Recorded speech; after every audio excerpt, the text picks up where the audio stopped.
Hello and good evening viewers, कैसे हैं आप लोग। स्वागत है आपका शेयर बाजार ज्ञान की एक और वीडियो में। और आज की इस वीडियो में हम बात करने वाले हैं state bank of India SBI के शेयर के बारे में। एसबीआई 749.85 आज के सेशन में एक 1.25% का ड्रॉप और डेली चार्ट्स पे थोड़ी कमजोरी का संकेत यहाँ देखने को मिल रहा है। उसके बारे में डिटेल में बात करेंगे।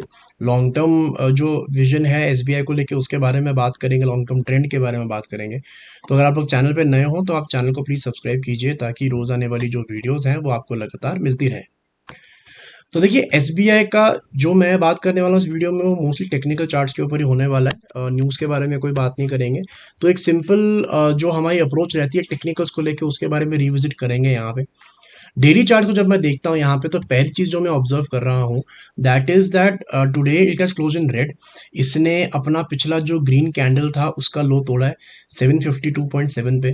और इसका डेली चार्ट्स के ऊपर में जो ये जो पूरा ट्रेंड चालू हुआ है एसबीआई में 600 630 640 से लेके 750 780 जो शेयर गया है उसके अंदर में जो सबसे रीसेंट सपोर्ट था उसके जस्ट नीचे फ्रैक्शन नीचे इसने क्लोजिंग दे दी है। 750 का एक स्ट्रॉन्ग सपोर्ट था एसबीआई के अंदर में जो 19 फरवरी का लो था वो इसने तोड़ दिया है और 15 वैसे ही नीचे आया, लेकिन 15 वैसे भी काफ़ी होता है। टेक्निकल्स के अंदर में इतना सही जो फर्क आ जाता है it can clearly tell you what the stock is looking at. तो मुझे ऐसा लगता है कि एक टेम्परेरी डाउन साइड के लिए या एक करेक्शन या प्रॉफिट बुकिंग आप कह सकते हो उसके लिए अब एसबीआई रेडी हो रहा है। और सिर्फ ये रीज़न नहीं है कि रेड कैंडल बना है और ग्रीन कैंडल के नीचे हुआ है। सो बेसिकली मैं हमेशा वीडियो में बात करता हूँ कि जब भी 20 और 200 मूविंग एवरेज के बीच का गैप बड़ा हो जाता है ना तो वहां पे हमारे को एक ट्रेंड मेच्योरिटी का संकेत दिखने को मिलता है, राइट। जब भी ये गैप कम होता है वहीं से हमारे को एक नया ट्रेंड शुरू देखने को मिलता है। और जब ये गैप बड़ा हो जाता है तो वहां पे हमारे को समझ में आता है कि हाँ अब यहाँ पे जो एग्जिस्टिंग ट्रेंड है वो मैच्योर हो रहा है। ये आपको बहुत सारे एग्जांपल ऐसे दिखेंगे। एसबीआई का ही अगर आप चार्ट बड़ा कर लोगे तो लास्ट 1 डेढ़ साल के अंदर में आपको दिखेगा कि बहुत बारी यहाँ पे जब भी एवरेजेस के गैप बड़ा होता है तो वहाँ से एक प्रॉफिट बुकिंग हमारे को देखने को मिलती है। तो मुझे ऐसा लगता है कि सिमिलर चीज़ हमारे को यहाँ पे होते हुए नजर आएगी। बहुत ज़्यादा selling I don't expect because नए लेवल्स जो है इसने तोड़ दिए हैं। अगर ये रेंज के अंदर में होता तो बात और थी। दूसरी चीज ये है कि जो स्टॉक और 20 मूविंग एवरेज का गैप है ना वो भी बहुत ज्यादा नहीं होना चाहिए। I have told this numerous times अपनी पहले की वीडियोस में कि जो 20 मूविंग एवरेज होता है ना किसी भी शेयर का वो एक ट्रैक होता है। स्टॉक उससे बहुत ज्यादा दूर जा सकता है लेकिन घूम फिर के उसको अपनी 20 मूविंग एवरेज पे आना ही है, राइट। या आप कभी भी देख लेना स्टॉक चाहे नीचे भी चला जाएगा 20 मूविंग एवरेज से घूम फिर के उसको अपनी 20 मूविंग एवरेज पे आना ही है। बट यहाँ पे अब जैसे हम देखते हैं तो एसबीआई का जो 20 मूविंग एवरेज है फिलहाल वो 715 716 पे है। तो मुझे लगता है कि आने वाले टाइम के अंदर में इस हफ्ते या अगले हफ्ते 1 2 हफ्ते के अंदर में एसबीआई जो है इन लेवल्स को मीट करेगा।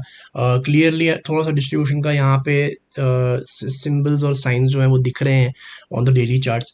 वीकली चार्ट्स की अगर हम बात करेंगे तो वीकली चार्ट थोड़े लंबे समय के होते हैं। वीकली चार्ट्स के ऊपर में अभी कोई ऐसी कोई खास प्रॉब्लम नहीं है, लेकिन हाँ पिछले हफ्ते का जो लो है 750 उसके नीचे ये चल रहा है। सो अगर ये फ्राइडे तक यानी कि आज तो ट्यूसडे है, वेडनेसडे थर्सडे फ्राइडे 3 दिन अभी एसबीआई में है बाकी।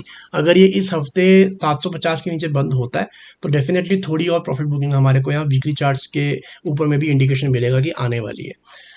बात करेंगे लॉन्ग टर्म ट्रेंड की तो there is no problem in SBI. I think ये स्टॉक 1000 के ऊपर जाएगा। अभी नहीं जाएगा तो 1 साल बाद जाएगा, 1 डेढ़ साल बाद जाएगा। बट जितना भी टाइम लगेगा लगेगा but the stock has to go up because जिस तरीके की प्रॉफिटेबिलिटी बैंक ने दिखाई है over a period of time अभी भी ये अपने एवरेज वैल्यूएशन से नीचे चल रहा है। इतना अच्छा बुल रन देने के बाद 200 रुपये का शेयर 2 3 साल में 750 रुपये हो गया। And that is the reason for the long term trend की इनका प्रॉफिटेबिलिटी जो है वो बहुत मल्टीफोल्ड इंक्रीज हो गया है। अगर आप देखोगे तो पिछले 12 महीने में 60,000 करोड़ से ऊपर का प्रॉफिट जो है बैंक ने किया है। पिछले साल 57,000 करोड़ था, उससे पिछले साल 37,000 करोड़ था, उससे पिछले साल 23,000 करोड़ था। So you can just see the jump in profit that the bank is showing. और जितने भी ये बैंक हैं जो अच्छा प्रॉफिटेबिलिटी दिखा रहे हैं, एनपीए कम है, उनके लिए लॉन्ग टर्म विजन अच्छी इसीलिए है बिकॉज इस टाइम पे हमारा जो इंटरेस्ट रेट साइकिल है वो ऊपर की तरफ है। हमारे यहाँ पे रेपो रेट्स महंगे हैं, इंटरेस्ट रेट्स महंगे हैं। तो once the repo rate comes down तो जितने भी लोग हैं वो और ज़्यादा बैंक्स की तरफ जाएंगे फॉर लोन्स। तो वहाँ पे बैंक का बिजनेस बढ़ेगा, बैंक का प्रॉफिटेबिलिटी बढ़ेगा, तो स्टॉक भी बढ़ेगा। So I think SBI long term is not a problem, but yes definitely short term में थोड़ा इशू यहाँ पे हमारे को देखने को मिलेगा। And I expect on the daily charts अगर मैं देखूंगा यहाँ पे, तो मुझे लगता है 700 के ऊपर ही इसका जो ये करेक्शन है वो खत्म हो जाना चाहिए। और अगर 700 के नीचे जाता है, so it has a good support around the levels of 660 670 also. तो दोस्तों ये था मेरा आज का video on SBI. I hope आपको लेवल्स और जो डेली चार्ट्स सब समझ में आए। कोई सवाल है आपका तो आप कमेंट सेक्शन में ज़रूर डालें। मैं मिलूंगा आपसे अपनी अगली वीडियो में। तब तक आप अपना ख्याल रखें। All the best guys.